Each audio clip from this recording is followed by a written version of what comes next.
Hello guys, good morning. இன்றைக்கி அம்மா ஊர்லேருந்து வராங்க. ஸோ சீக்கிரமாக எழுந்து லன்ச்லாம் பண்ணிடலாம்.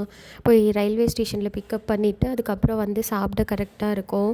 இப்போ பண்ணி வச்சிட்டேன்னா அதுக்கு வந்ததுக்கப்புறம் பேசிட்டு சாப்பிட்டு நம்ம டைம் ஸ்பெண்ட் பண்ணலாம். சரி, எழுந்த உடனே அரிசி ஊற போட்டுட்டு பீன்ஸ் சாம்பார் வைக்கலாம், பீன்ஸ் கேரட் போட்டு சாம்பார் வைக்கலான்னு அதான் உரிச்சிட்டு இருந்தேன்.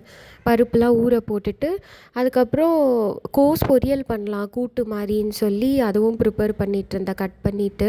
சரி, ஒரு பக்கம் ரசமும் தாளிச்சிட்டு சாதம் வேணால் போயிட்டு வந்து வச்சுக்கலாம் சூடாக அப்படின்னு சைலண்ட் ஆகிட்டேன்.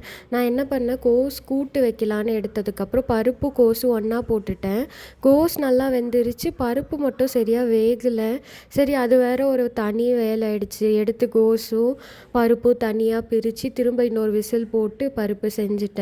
அதுக்கப்புறம் எப்படியோ ஒரு வழியாக ரசம் சாம்பார் கோஸ் வச்சு சாப்பிட்டாச்சு. நாளைக்கு பார்க்கலாம். பாய்.